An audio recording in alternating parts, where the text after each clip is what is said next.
Okay. Now, folks, so on Oren's advice, if you have any questions, please email them. Please email them to me at volokh@law.ucla.edu. That way we'll avoid more or less chat spam, as I take it what the problem is. So why don't we begin? First, hello, everybody. Hello, in particular, Michael and Oren and Will. Gentlemen, why don't you identify yourselves for the benefit of people who maybe haven't read you, but probably most of them haven't seen you. So Michael, you want to start? Let's do it in alphabetical order by last name. Michael. Sure. So I'm a law professor. I'm a law professor at George Washington, and Eugene and I got to know Eugene when I was a professor at George Mason. Eugene visited there briefly. And I just recently started blogging, and just in time for this pandemic. And so I've been writing a little bit about it, and happy to talk about some of that as we move along. What are your fields? Not just pandemic related, but generally. Sure. Yeah, so I write on law and economics. I do some work on intellectual property. A lot of my scholarship focuses on differences in how legal institutions and markets aggregate and act on information. I think markets tend to act on information a lot faster, and so one of the questions in law is how can we harness markets for decision making? How can we make legal institutions more like markets? And so that's some of what I've been talking about lately. Well, that sounds excellent, but the important question is, what are you drinking? I'm actually just, I'm on the East Coast here, so I can't, this is way past my bedtime ready. I'm just basically drinking some water. That's so you told me to bring a drink, so I brought one, but. Oh, right, well, that's there we go. But I got how much. I got a wine glass, so you exposed me though. So that's good. Michael, welcome. Will. I'm Will Baude. I teach at the University of Chicago. I teach law and federal courts and conflict of laws, one of my favorites. I think I've known Eugene since I was a college student, and I was reading his blog in 2002 or 2003, and then thought it'd be pretty cool to start blogging myself. So I started my own blog, and then eventually lucked into getting on the Eugene's blog. And what was that blog called? It was called Crescat Sententia, which is a very bad Latin pun. I never actually translated it. So what that means? The motto of the University of Chicago is Crescat Scientia Vita Excalator. Let knowledge grow more numerous and life will be enriched.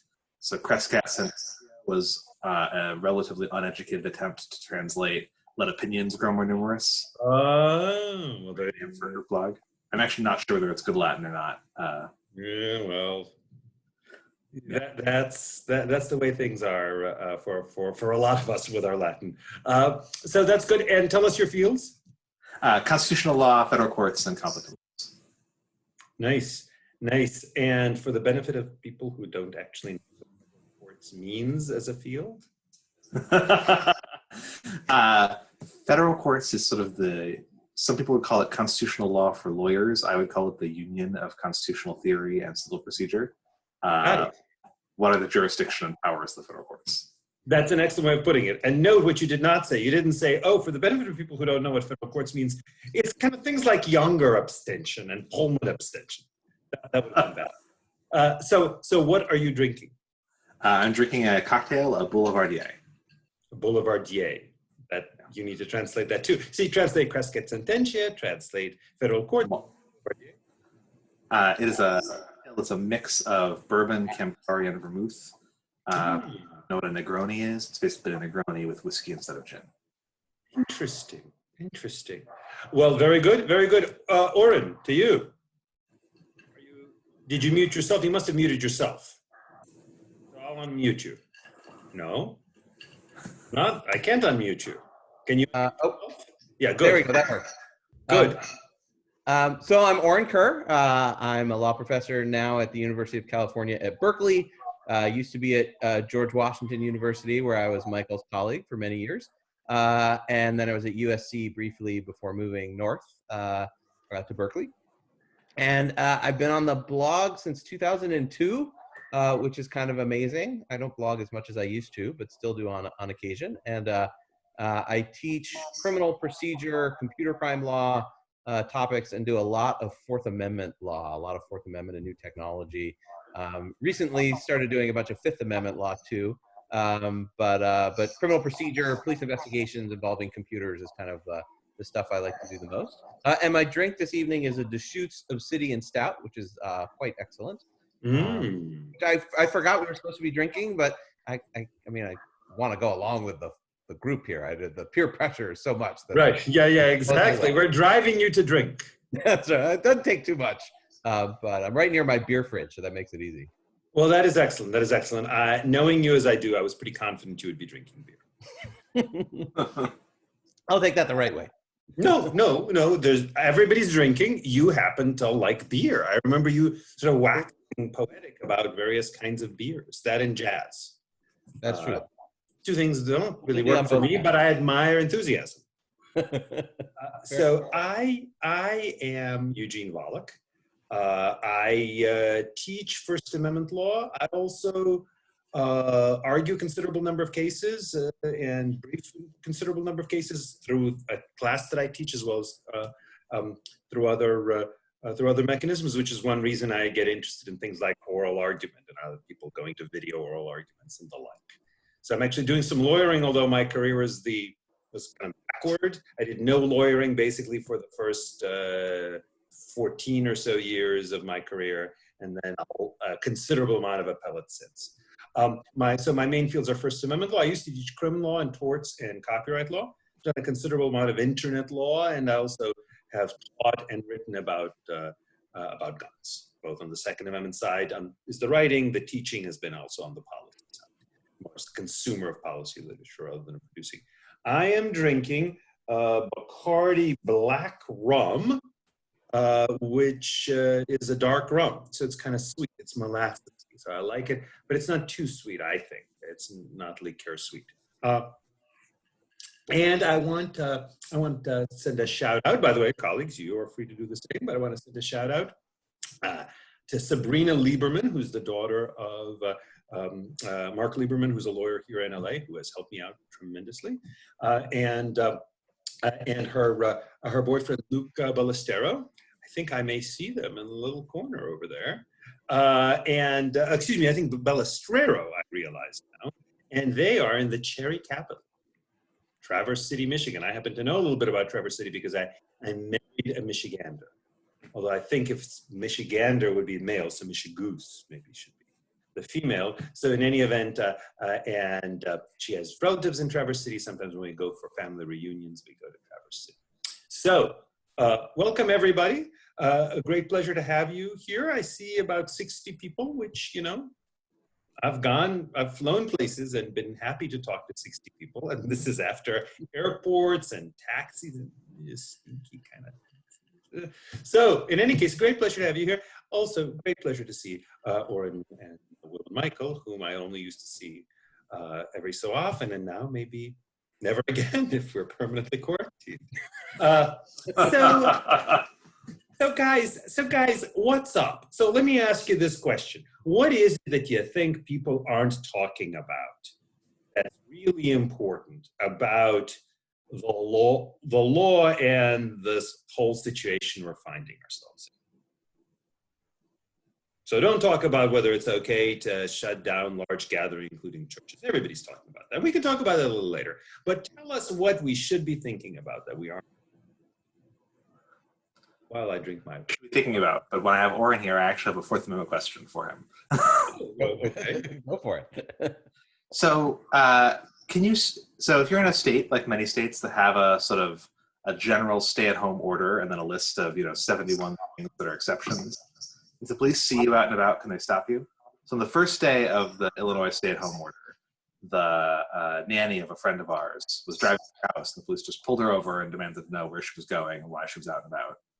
And she said, I'm a nanny, and that's a accepted essential service, and so the police let her go. But I did find myself wondering, are they doing that a lot? And is that a suspicionless search and seizure? And I assume in general this is going to be relevant to how the police enforce these things. So Oren, what's the answer? Yeah, I think it depends on how the local ordinance or state law or whatever it is drafted, but the ones I've seen, and the one that applies in California, is so full of exceptions that I don't think merely seeing a car on the road could be reasonable suspicion to believe there's a violation. And you know, when I go for walks in my neighborhood, there are significant numbers of cars on the road, and I assume that those are people either with essential jobs or doing, you know, you're allowed to drive to a place to do your exercise, or allowed to go get food, or, you know, there are so many exceptions that I think it's highly unlikely that you could just take the fact that a car is on the road as itself reasonable suspicion to believe that the driver is in violation. You know, is it possible? It's possible, but reasonable suspicion, I think, is higher than that. So in all likelihood, these sorts of stops, if they're occurring, are in violation of the Fourth Amendment. There isn't much of a remedy because we aren't seeing the kinds of facts that are the classic ways that you get into court, which is they pull somebody over because they think they're violating the rules of the quarantine rules, and then they find drugs and it turns into a drug case. My sense is that, no, this is like an actual enforcement of the quarantine rules.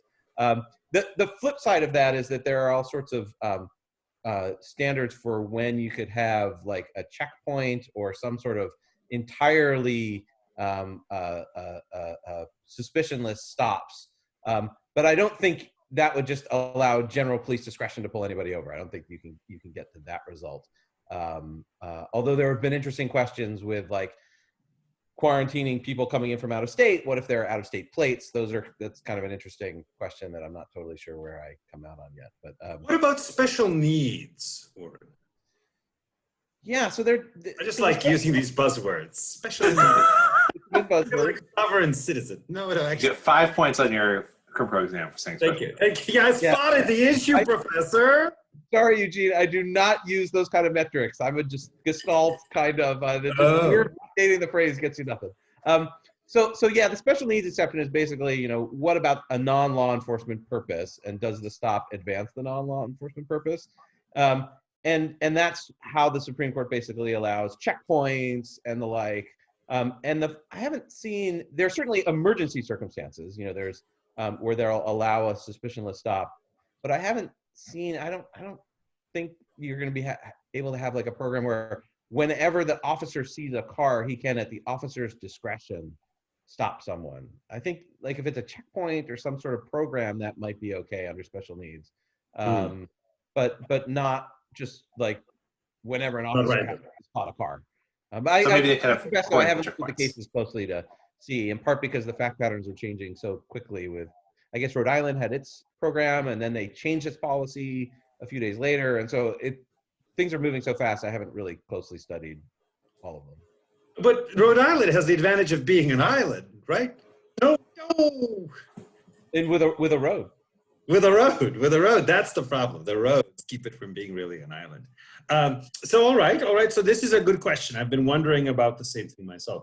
Oren, the baton has passed to you since Will has dropped it.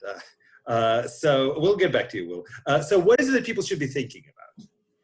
The part that I'm most interested in is what's the long-term effect of staying at home, psychologically, sort of over time.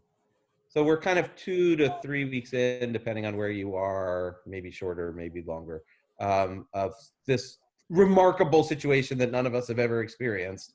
And I just wonder if we go on for 3 months or 6 months or 9 months or a year or however long this happens, what's the long-term effect on, it's really a psychology question, I think, more than anything else. But I'd love to see good writing on this question, and I have not seen it.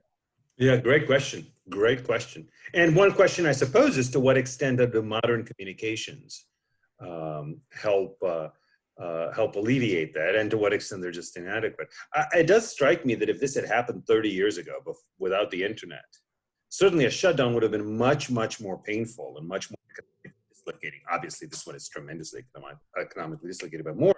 Although perhaps that means we wouldn't have had a shutdown. We would have just said, okay, fine, people are going to die.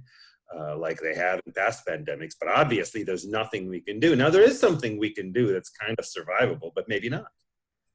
Maybe it's not really survivable.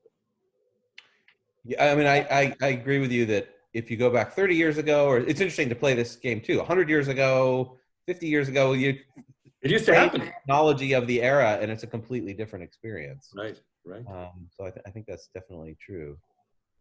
But I just wonder how this changes people, and are there sort of predictable stages that, 2 months in, this is how people are going to react, or 6 months in, this is how they'll react. So one piece of this I'm very curious about is sort of obedience to the law. So I think, at least in Illinois, people have been mostly, as far as I can tell, mostly complying with the ordinance most of the time. There are plenty of cars on the roads, but I don't have a sense that there aren't massive illegal gatherings and so on everywhere.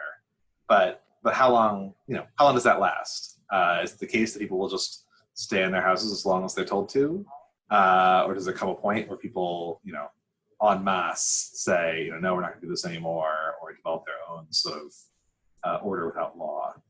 I do suspect we would not all comply for a year, even if it would be a good idea.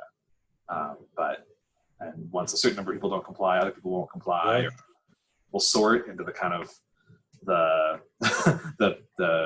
law-abiding people who are scared of getting sick who stay at home, and the freewheeling people who roam the streets. I'm not sure, but some of us will roam the streets like this. I hope not. Hope it's not that kind of virus. Michael, what about you? What do you think we're not thinking about that we should be thinking about? You got to unmute. You got to unmute yourself. Michael? Okay, I'm trying to unmute you, but... There we go.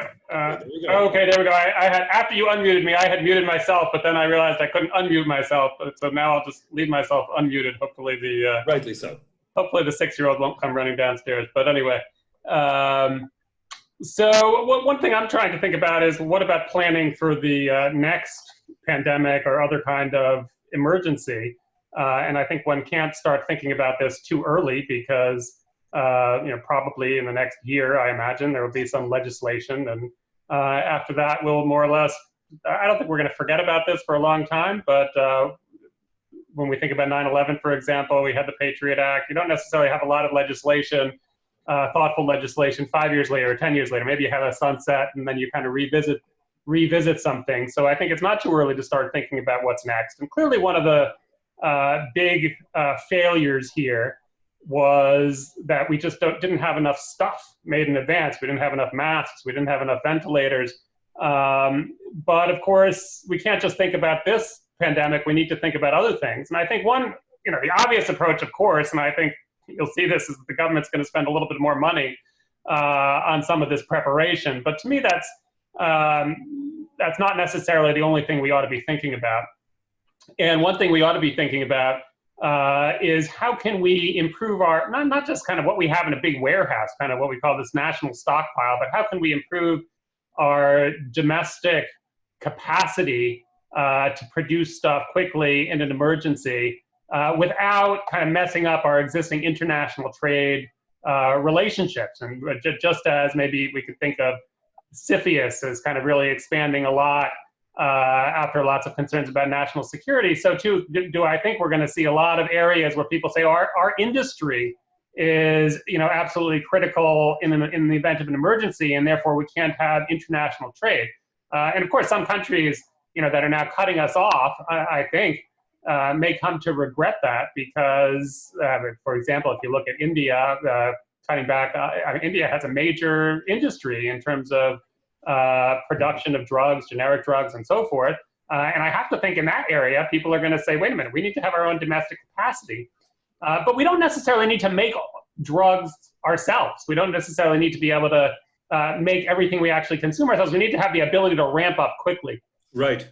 And so one thing I've been thinking, and so you could imagine a huge government program trying to figure that out, and I've been trying to think about how one might do something like that. So you could imagine some kind of stress testing, for example, for domestic production, where you might, a simplified version would be, say, at random times, the government might say, okay, now you have to produce X amount, in the next month, pursuant to some contract, or you lose a lot of money. Give some kind of set of financial incentives for production of things we need produced, without getting to the point where everybody suddenly says, oh, everything's an essential industry, which, in some sense it is, from agriculture to everything else, but we don't want this to mean kind of the end of international trade and yet another excuse for protectionism. So trying to balance that, I think, is going to be pretty important in the future. Right, that makes a lot of sense. Will? So one of the other things on my list is the state separation of powers. We've seen, some at the federal level. We've seen president do some things, and some things we think, oh, he has to go to Congress to get stimulus, et cetera, et cetera. And then, but state governors are just doing a whole lot of things, basically on their own. They're issuing all these shutdown orders. They're closing businesses, issuing all sorts of different orders. And almost none of them, further can tell, are going to their state legislatures for any kind of, permission or guidance or anything about this. And I think we haven't thought enough about the extent to which the governors actually have the authority to do everything they're doing. Each state has its own state constitution, its own statutory regime, its own non-delegation doctrine. At the moment, people just seem to all be assuming, well, the governor, he's in charge, he can do whatever. But I think there are going to be lawsuits soon, and probably time to think about, is there any limit to what Governor Pritzker can do on his own in sort of deciding how long, what businesses will be closed, and picking and choosing who can be open and closed, or is there some point at which he needs authorization from another legislature and so on. So at the moment we just seem to be sort of doing what the governors say, but that's not normally how we think about separation of powers at the federal level. Right, that makes a lot of sense. I should also, since we're doing shout outs, I see Saber Dance and the Abramowicz, who I know is not pronounced the Abramowicz. I knew that from the get-go. So they have a connection to the blog, and I've seen at least the Abramowicz commenting for well over a decade, I think. So I just wanted to say hello. So yeah, my thought is, I've already blogged about it, but this is probably because I'm married to an insurance lawyer, but it'll be very interesting to see how these things shake out. Obviously, there's force majeure clauses in contracts where the question is whether what the contract means as to when a party can just say, sorry, I'm not performing because it's kind of like an earthquake. It's kind of like a volcano, I suppose. And so it'll be interesting to see. I don't actually know how they'll be interpreted, but I think that'll be very important source of litigation. I hope arbitration. I hope this is the sort of thing that can be taken care of relatively quickly, although not all arbitration can be. And then there's also the business interruption insurance cases that presumably some people do try to get business interruption coverage. And this sounds like a business interruption, but is it covered or is it excluded? If I could just step back a little though, if you think about it, there are many models of dealing with risk. One model is FEMA. If there's really a nationwide emergency, then we're going to have a system, you can call it a bailout, but maybe without a pejorative. One way in which we insure ourselves is if something really affects the whole country, the federal government steps in and maybe gives out checks, maybe gives out low interest loans, who knows what. Obviously, a classic example is unemployment compensation, which is in fact often labeled and treated in some measure like insurance. Another way of insuring yourself is buying an insurance policy. Another way of insuring yourself is working out a system of contracts where, in theory, you're going to be covered or you're going to be exempted from obligation, as the case may be, by these things. So it'll be interesting to see how that shakes out and how people who before, I don't think we've had this kind of major public health problem in the US, certainly during my lifetime, but probably a good deal longer. So I think a lot of things are underspecified. One interesting question is going forward, it will be more specified, but also, if you're graduating from law school and you want a job category that's going to be in demand, you can still claim you're an insurance lawyer, let's say. Maybe you took a class, or maybe you're in your about to enter your last year, you want to know what to take insurance law. Highly undersubscribed. On the insurance question, if I may, my own view is that insurance is very difficult to deal with in this. It's very difficult to have very broad categories of insurance because a lot of the especially with something like business interruption insurance, insurers are very worried about correlated risk. But there are other kinds of vehicles that I think work better for this that we still don't see very much in this country. Things like catastrophe bonds, where if there's a certain kind of catastrophe, the bonds will pay out. And a more tailored kind of form of this you see in some of the work of Robert Schiller, where he suggests that, maybe people, for example, should be buying bonds, or I don't know if he calls them bonds exactly, but certain kinds of financial contracts that would pay out if, for example, people in their profession or people in their geographical area, or maybe the intersection of their geographical area and their profession suddenly have much lower income. So certainly one of the challenges in insurance is the adjudication costs are high. We have to figure out how much you lost. And I think a lot of times people don't want to buy insurance because it's, if you just figure out how much is going to, ex ante to that kind of administrative cost, it's just not worth it from their perspective to buy it. Maybe right.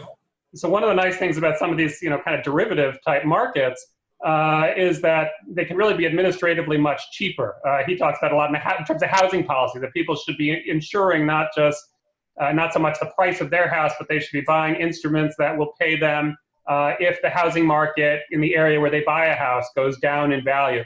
There's lots of instruments like that we could be thinking about. I don't know that this is really going to be something that will prompt us to do so. One could imagine, that certain occupations, people talk a lot about the possibility that robots are going to take over certain occupations. Well, that's in theory, insurable, maybe not through an insurance contract, but through some kind of derivative market where the payout depends on whether what happens to the income of people who are in the profession that you chose in general, not your particular income, but people in general. Because if, suddenly a whole industry is out of work, we're going to see something broad, and it's not so expensive to identify it. We don't see those contracts. I think that's something really missing in our economic system. It's a little bit of a puzzle to me why we don't see a little bit more of that. Maybe this could be a little bit of an impetus, but I'm not holding my breath that we'll see that happen. Makes sense. So I should also say this is my second glass, and am I worried about drunk driving? I'm not worried about that. See, there are advantages to lockdown. You could drive to the grocery store. Pardon? Well, You could still drive to the grocery store. Right, but not tonight. Daniel Rodriguez, I want to say Northwestern, but things move quickly. And for all I know, let's see. Daniel Rodriguez, whom I know as Dano from way back. American operatic tenor. No, that's not him. In any event, Professor Daniel Rodriguez mentions that two big restaurant lawsuits have been filed, one by Thomas Keller of the French Laundry, and it is those are it's over business interruption insurance. So Michael is absolutely right that it may be that insurance is not the right way of dealing with these things. The classic example of insurance is I have a 1 in 100 chance of being injured. Everybody else has that, so let's pool our risks. But if there's a large chance that nothing will happen to any of us, and a small chance that something bad will happen to all of us, that may not be the right, insurance may not be the right tool, but it's the one we've got, and it's the one that our law students, I see a student of mine, Emily Reed, a student of mine, maybe she's brushing up her insurance law resume even as we speak. One of our commenters, Mark Lean, says, "Isn't this a result of the Model State Emergency Health Powers Act?" I think that's addressed to you, Will. Well, Will, what about the Msahepa? I looked it up. It actually exists. It actually does exist. You may know what he's talking about. Short answer is probably yes, although there are still all these state constitutional doctrines about, the non-delegation doctrine and other things like that it's part of a big model state legislation for a scenario that's a little complicated. Maybe it's all fine. Maybe somebody's thought through it, unlike me, and has figured out this is all fine. Right. So maybe the answer, Will, is working off of your Prescott sententia point. There's a phrase that we know, inter arma silent leges. So during times of war, the laws are silent. Maybe like inter vira. I'm positive I got the ending wrong on that one. Silent leges, or something like that. Right. But yeah, it's been long understood, as I understand it, throughout American history, that indeed epidemics have kind of create a law of their own. But you're right, that's usually been with regard to substantive rules, right? Organization of government. And it's an interesting question, how long this is going to last. Well, and even, I mean, if you take the war model, I think the standard model, and people criticize it sometimes, is, okay, for a little while, the courts kind of let stuff happen and are silent. Right. But they come in at some point to clean up and to say, you know, well, you know, at this point, things have got to change a little bit, or the award compensation later, or, you know, so in the Civil War, Abraham Lincoln gets to just do a lot of stuff that he isn't necessarily authorized to do while Congress isn't there. But then at some point, you know, the courts start coming in a little bit. Got it. Okay, so I have a couple of questions, or a comment and a question. I'm going to identify the commenter just in case he would rather not be. Regarding the force majeure clauses, he's saying that hotels appear, at least some hotels, appear to be treating force majeure as applicable, which is to say an exception to certain obligations, only within the period of the state lockdown. 8 weeks in that jurisdiction, 8 weeks so far, obviously, it may well be extended, which is an interesting point that some people have observed, which is that a lot of businesses probably preferred an official government lockdown over just suggestions. Part of the reason might be that they may think it's the right thing to do. Part of it may be they don't want their competitors to steal a march on them. But part of it is an official lockdown may allow them to trigger various kinds of relief from obligations under their contracts. Maybe force majeure, maybe illegality, like no, you know, you're suing me for failing to deliver the goods. It would be illegal for me to deliver the goods. I can't be held liable for that. There was a question. Why did it take a pandemic for us to do a Zoom meeting? So that's the question. To what extent do you think?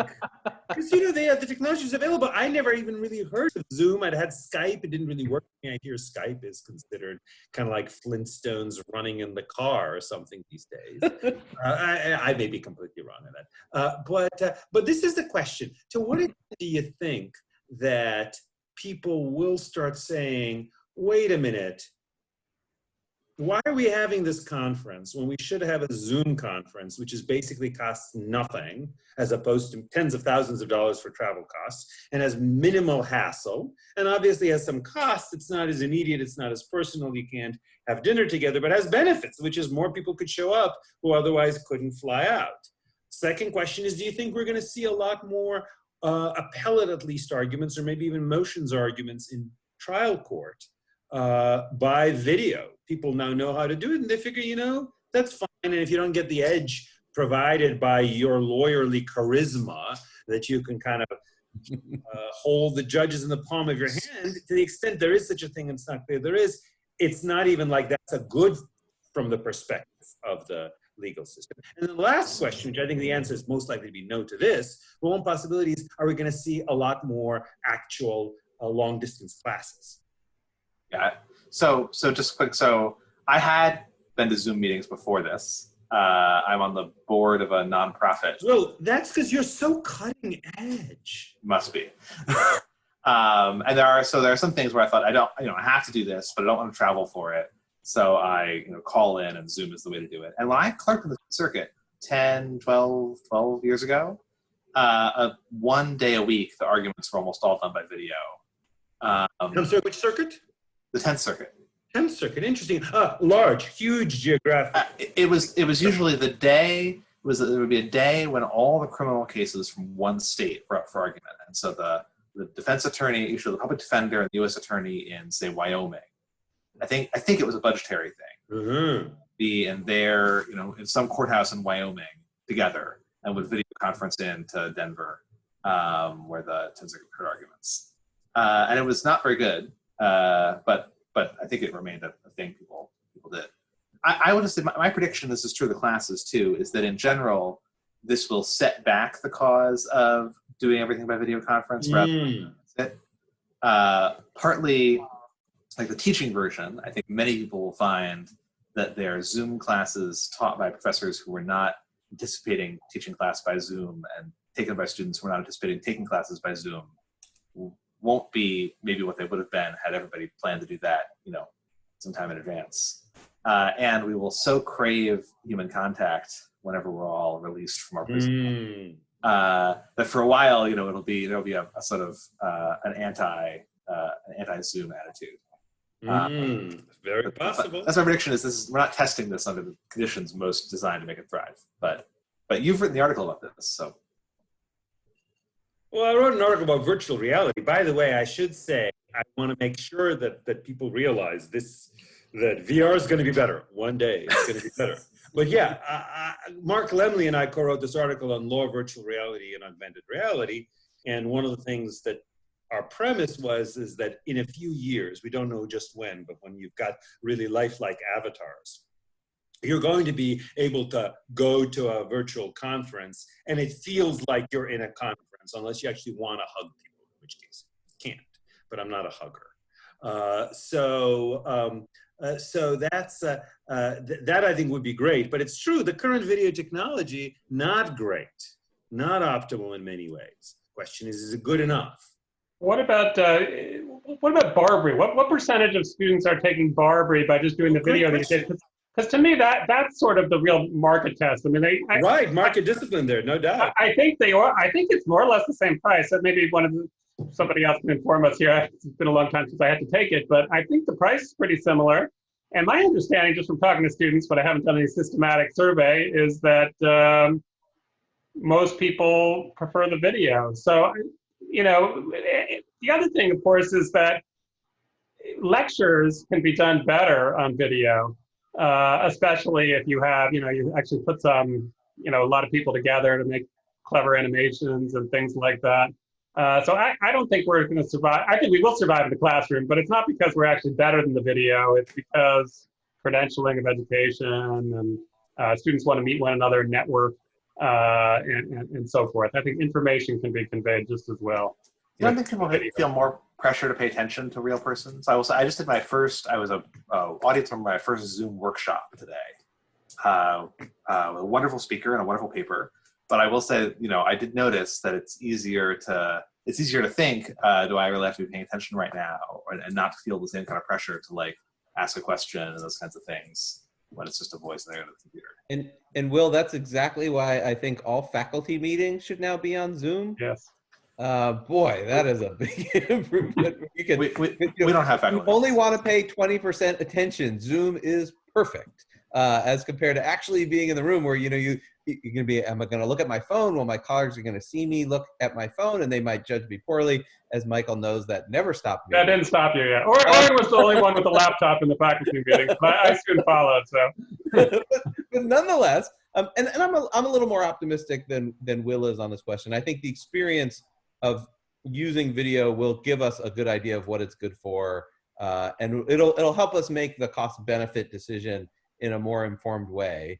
And I suspect there are certain things which we will find, oh, actually, this is pretty useful on video, and that is better in some ways. One example of this, I think, people who are spread out all around the country, where you might have an in-person meeting because there's enough people that are in DC or something like that, where they'll say, well, we'll do that, and then you can call in if you're not in DC, and calling in is often hard because you can really not know what's going on. But moving those meetings to Zoom can be really useful because then everybody's on the same playing field. And you can actually get a lot of, if it's a substantive interaction that matters, you can do that I think most effectively in these sort of video formats. So I think it'll be a useful experience, and we'll do more of it. But I don't think it'll replace in-person meetings, especially in an academic setting. So let me just mention, Dano Rodriguez says, UCLA's fabled 5-hour faculty meetings might finally break the internet. Yes, we did have a 5-hour faculty meeting by Zoom. Yes, probably we wouldn't have had it non-Zoom. We've had long ones, but I think Zoom makes it less painful and actually makes it longer there. It takes more than that to break the internet, thank God. So I think that's very helpful. So what else are people missing in focusing on kind of all the usual things that everybody's been focusing on? One thing I was actually wondering, I mean, this is a little bit of a segue, but I was wondering whether the internet would break. I mean, not break, but whether we would, would we really have the capacity to suddenly do all these simultaneous video conferences. And of course, we might ask similar questions about things like hospital beds and the like. And of course, we're still worried about that. But it's an interesting graphic, I think yesterday, that said, well, apparently we're doing much better than Europe in terms of the video conferencing because we actually have a lot more internet capacity, and maybe we have more competition, and maybe sometimes the redundancy associated with competition actually makes it ironically more expensive. It's not always the case. The more competition is cheaper when you have high fixed costs of production. But certainly in an emergency, it turns out to be useful. And I've seen a lot of different figures, and I'm not quite sure I know the answer to how many ICU beds per capita we have versus other countries. And we probably have fewer than we ought to as a result of government regulations where hospitals have to justify the number of beds they're going to offer. I mean, that's certainly something that ought to change. But it still may be that, relatively freer economies with respect to healthcare, and there's certainly, I'm not trying to make an argument about Medicare for all or anything, but it could be that with respect to epidemics, we may, on average, be a little better prepared because each hospital, wants to have the capacity and are competing, and maybe you end up having a little more capacity that way. So not the only consideration by far in healthcare, but perhaps something to think about on the margins. Makes perfect sense. So I want to ask you guys about two hypotheses that I have. One is the tech frontlash hypothesis. People were talking about the tech backlash. Everybody used to love Google and love all of the tech companies. And then over the last couple of years, they got upset at them. The left was upset because they're too big. The right was upset because they're supposedly biased against conservatives. Probably are in some measure in some situations. Query how much. All very interesting. But now, the fact is they are what's making this barely tolerable. First of all, I'm sure we're using a lot of technology in general a lot more and understanding it, but also the underlying technology, whether it's Zoom or it's the backbone or whatever else, these people, and it's a bunch of people, it's the coders, it's the people who do the hardware stuff, totally alien to me. As a former computer programmer, the hardware, I barely understood how it worked, but there are obviously people who keep the infrastructure going. So the result is afterwards, people, if they, setting aside, of course, the amazing human capacity for ingratitude, maybe some people will sort of, the reaction will be, wow, the tech people in the aggregate really saved our butts on this. And the second hypothesis is the inoculation hypothesis, which is this disease, devastating as it is, will help inoculate us against much worse diseases. As best we can tell, this is going to be 1 to 3% death rate in the population, probably actually less than 1%. It may be 3% death rate among people who get sick, but it's not clear that everybody does. So obviously that's awful, but obviously history shows us that there could be 30%, or in some, obviously in the Americas, could be 80 to 90% death rate from certain kinds of epidemics. So the hope is that one thing that'll come out of this in the decades to come is we're going to end up with a much better, I use inoculate metaphorically here, but a public health system that's been inoculated against much worse diseases through its experience, through its creating these analogs to antibodies, so that next time there's something like the bird flu, which is a much higher death rate, but fortunately has a much lower contagion rate, if it's something that combines the high death rate and the high contagion rate, we'll be somewhat more prepared. And we'll say, wow, thank God for coronavirus. Those are my two hypotheses, and I'm happy to see people shoot them down. I find the first one plausible, and I'm dubious for the second one. Ah, well, all right. I mean, there's always the second one has a version of the human capacity to fight the last war hypothesis. Maybe that's right. Maybe we'll develop the wrong antibodies. Right, and I guess I mean, we don't. Maybe we don't yet know whether the popular sentiment once this is all over will be, we handled that well. It was a good thing we listened to the public health professionals and we got through this. And so next time, we'll do what they tell us again. Or the people will say, man, that was a real mess. And imagine themselves that things would have been better if they'd done it in some other way. So I can just imagine, 2 years from now, if public health officials tell us, before something has gotten bad, you've got to go into quarantine again. People might say, "Oh no, we know what happens when we go into quarantine. We don't get out for 6 months and right. their jobs and forget it." Let's just eat, drink, and be merry. And maybe one relevant data point is the anthrax attacks. Recall that the anthrax attacks back to, I think, 2001 or so, was the motive of those attacks was to some extent to call attention to the dangers of bioterrorism and the like. But I certainly don't have any sense that the anthrax attacks made us different for this, somewhat different non-man-made attack. It didn't lead us to say, "Oh, well, we better have a huge national stockpile," or maybe we did maybe California did, for example, for a couple of years, and then they gave up on that. So I think that reaction will be over a short period of time, and if we create some better institutions, that'll help us and help inoculate us. But I'm not holding our breath. So, sorry to Oren cut you off. One last. One thing I would love to see grow out of this that I don't think will happen would be for public health to be more focused on externalities. I think in the sort of post ACA world, public health has often just meant the provision of healthcare to people, regardless of their externalities or not. And one thing about this current crisis is it's really public health. It's not private health. It's the kind of thing where you really would want government to be able to step in and do it. So if it meant a sort of reordering of our public health infrastructure to really think about externalities, not are people making health choices we don't like, that would be amazing. Sorry. Antibiotic policy is obviously one where people say, "Well, there's way too much antibiotics." I think the chance that this leads people to say, "Oh, we need people not to take antibiotics as much," which would be a very reasonable, thoughtful thing to say based on this. I don't see that happening. Yeah, and I would just say I share the deep skepticism, if not go beyond it, on the inoculation hypothesis, which strikes me as just, it would be nice if horrible suffering, 100,000 or 1 million lives lost is actually in the net something that saves lives. But I don't think we have any reason to think that that's the case. There are all sorts of complicated dynamics here, but I think just it is what it is. I was reading a book on the Spanish flu of 1918, and it just sort of presents, this is sort of like, the lesson I drew from it is sort of like, welcome to the human condition.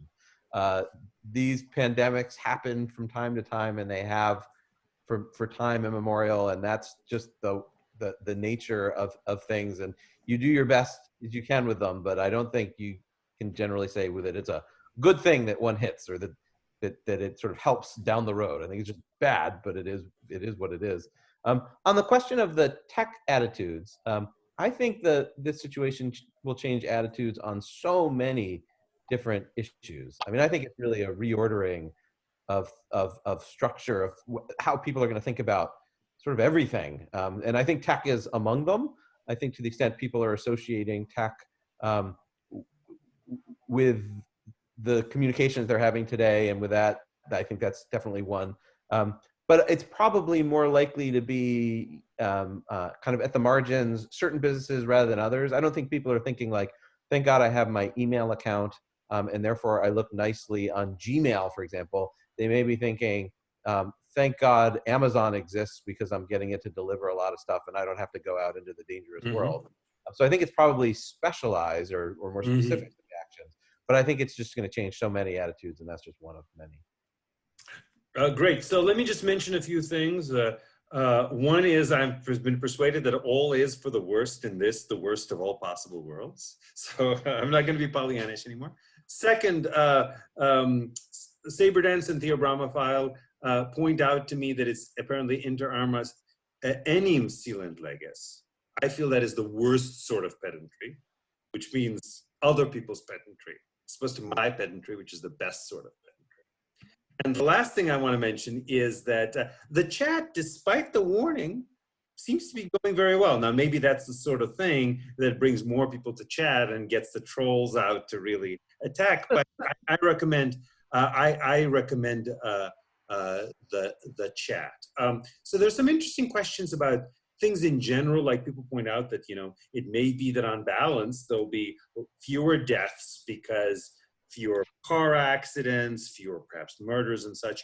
But, you know, I'm wondering what it is that we can add value in. Is there anything that that you guys, my colleagues, my co-bloggers, can say that, like, there's some interesting legal twist that people should be thinking more about, like some observation? I'll give you an example of something that came up on a list that I started for law professors on law and epidemics. Somebody said, you know, there's an interesting question about how travel for child custody purposes it fits within essential travel rules. Like, how is it, like, it's just not clear. A lot of these things are just done on the spur of the moment. They say essential, and then who knows what's essential and what's not. That's not an answer, that's a question. But if you guys have some answers or some little observations, people are just getting wrong, like Oren, if people are just getting some things wrong about Fourth Amendment and checkpoints, or Will, if people are getting things wrong about state versus federal power balance in this, or Michael, if people are getting things wrong about intellectual property law in this, tell us. Eugene, I think the time for lawyers will come. It's not quite yet. The time for lawyers is going to come over time once we're past this emergency window where we're just trying to figure out how bad is this, how many people have this, what's the death rate, what can we do to get the most healthcare resources to people, and then we're going to start thinking about, okay, what are the alternatives? What ways can we sort of start reintroducing society and have new rules? And that, I think, is going to raise questions of what will the statutory frameworks be for allowing people to go out in the world, and surveillance questions, and all those questions will come. They're just not quite here yet. And so I think in the short term, our role can be as people who have some public voice, mostly in getting the views of those who are informed about these issues and thoughtful about them. We can kind of boost their signal on the blog, even though it's not something within our expertise. That's something we can do. So this is not a thing to contribute, but I think to flag is there used to be a lot of epidemic law in constitutional law. I mean, there are quite a few dormant commerce clause cases about quarantines. The very first federal administrative agency was basically a public health agency, the Bureau of Animal Integrity. It was a post-Civil War sort of animal control bureau dealing with various forms of sort of diseased cattle and so on. It was given incredibly broad powers because the epidemics among livestock were so bad at the time. Bureau of Animal Industry. Animal industry, there we go. May 29th, 1884, the act was signed by President Chester Arthur. There's a great book about it, actually, which hopefully the internet will reveal its name, which I'm forgetting at the moment. So there are a bunch of like Supreme Court cases and statutes and precedents about sort of the power of states and federal government to deal with this kind of problem. But they come from a very long time ago. And so I think there will be, as Oren says, a sort of time when lawyers have to come in and suddenly have all these precedents. On the one hand, seem very on point, but on the other hand, come from a different era of constitutional law thinking, and have to decide, which of them apply, and which of them need to be updated, and which, what's going on here. I think that will be later, but I will just say there is a body of epidemic law, and it's 100 years old. So it'll be fun to see what happens when we have to crack it open. Michael? Yeah, so I was disappointed when I found out that all the people going outside to clap at 8 o'clock were doing so for the doctors and not the lawyers, because I thought for sure that was they were excited that we were going to help them through the next get through this crisis, but apparently it's the doctors. I don't know. I'm a little bit skeptical that we're going to that law professors or lawyers are going to make a huge difference here, and I'm also skeptical that if we did make a huge difference, it would necessarily be for the better. One thing to think about is what is the effect on our politics, not so much in terms of, who wins in November, but polarization and so forth. And from what I've seen so far, it just seems like this is the usual polarization story where everybody kind of finds something to see in this. You can either say, well, the government's incompetent, or you can say that the private markets are uncaring.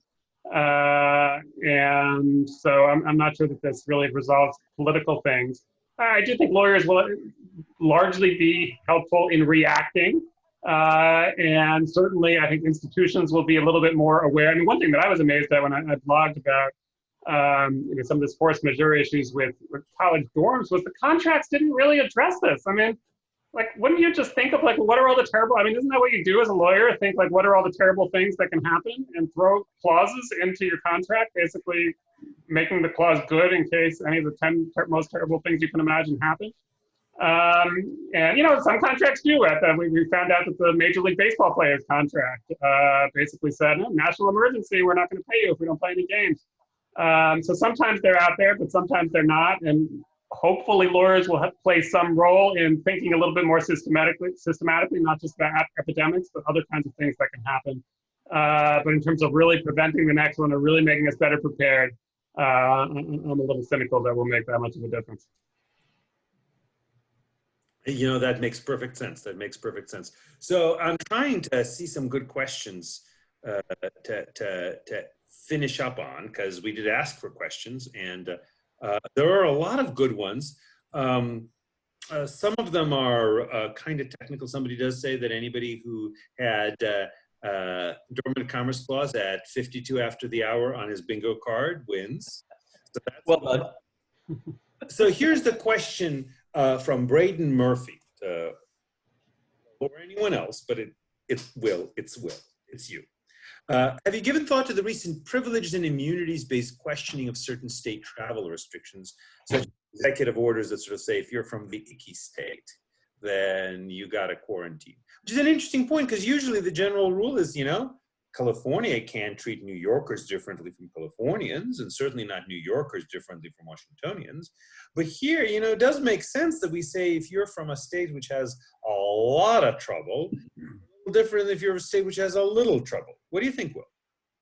Or is it, perhaps one possible answer is, Oren's point is right. This is not the time to pettifog all this, and the political branches will do what they do, and that's probably what they should be doing. And then eventually there may be some lawsuits, but they shouldn't be really focusing on that question. I think the thing we're most likely to see, and I'm not sure this is the right thing to see, although there's some intuition behind it, is something like a strict scrutiny model for the travel. So if the governor of Texas tried to say, nobody can come from New York at all because New Yorkers are diseased, so I'm just saying, no New Yorkers can come to Texas, I think the courts might well say, well, is that the most narrowly tailored way of effectuating your compelling interest in public health? No, because a quarantine would accomplish the same thing and be much more tailored. People come, but you have to wait 14 days, and then you can go out and about. But at the same token, that means that something like a quarantine would be more likely to be upheld, because the governor could say, look, I'm not telling people they can't come at all. I'm doing the least burdensome thing I can that effectuates our public interest. And that would sort of harmonize the right to travel idea with a lot of other constitutional rights. Now, there are always these questions of, which rights get what kind of scrutiny, and how do we decide what counts as tailoring, and all those things that I think we could pettifog over. But just a sort of a base level intuition, that seems like it's likely how people will handle it. Makes perfect sense. Okay, it is 58 after, and I'm in LA, and we're supposed to know our showbiz, and the rule of showbiz is you gotta leave them wanting more, rather than leave them thinking that it dragged on too long. So, colleagues, can I ask of our closing statement from each?